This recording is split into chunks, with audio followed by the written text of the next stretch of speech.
মিরসরাইয়ের জাফরাবাদ উচ্চ বিদ্যালয়ের বার্ষিক ক্রীড়া সাংস্কৃতিক অনুষ্ঠান এবং পুরস্কার বিতরণী সম্পন্ন হয়েছে। 24 ফেব্রুয়ারি সোমবার দিনব্যাপী সাংস্কৃতিক অনুষ্ঠানের পর বিকেল 3টা থেকে পুরস্কার বিতরণী আলোচনা সভা অনুষ্ঠিত হয়।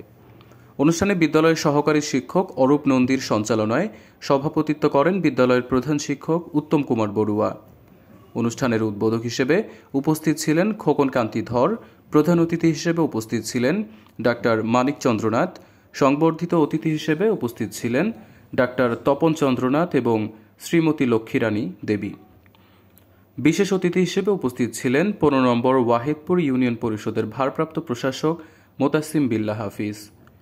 অতিথি হিসেবে আরও উপস্থিত ছিলেন দাতা সদস্য সঞ্জীব কুমার সাহা টিটু, মোহাম্মদ মিরাজ উদ্দিন, শাখা প্রধান ইসলামী ব্যাংক, মোহাম্মদ মাজহারুল হক, ম্যানেজার সোশ্যাল ইসলামী bank, Mohammad Didarul Alam, manager first security ইসলামী ব্যাংক, মোহাম্মদ শাহাদত হোসেন, ম্যানেজার অগ্রণী ব্যাংক, লিপ্টন সূত্রধর, ম্যানেজার কৃষি ব্যাংক।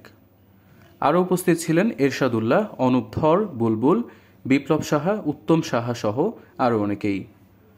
অনুষ্ঠানে সকল অতিথিবৃন্দকে ফুলের শুভেচ্ছা এবং ক্রেস্ট প্রদান করা হয়। অনুষ্ঠানে কৃতি শিক্ষার্থীদের মাঝে ক্রেস্ট বিতরণ, সাংস্কৃতিক এবং ক্রীড়া প্রতিযোগিতার মাঝে পুরস্কার বিতরণ করা হয়। আল্লাহ মহান, সৃষ্টিকর্তাই মহান। আদ্য গুরু মাতা পিতা, গুরু জ্যেষ্ঠ ভাই, তার চেয়ে অধিক গুরু সে মিলে সে ভাই।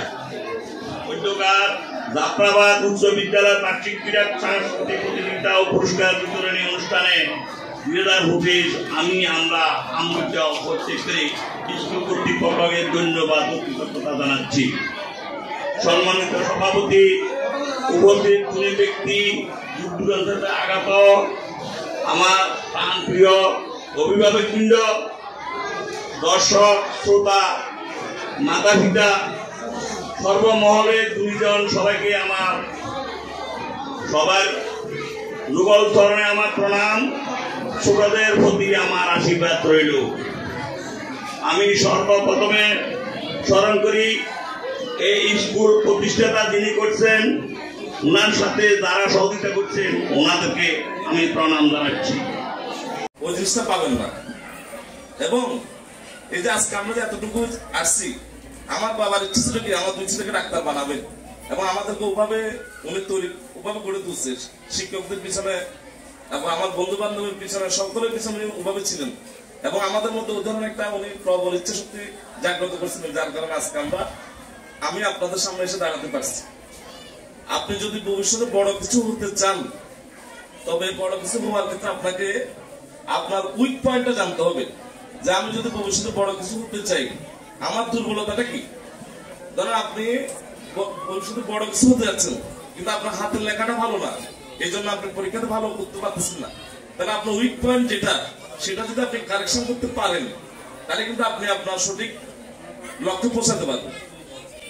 আর এখন আপনারা জটিল জিনিস, জটিল সংখ্যা মুখস্থ করার দরকার নেই।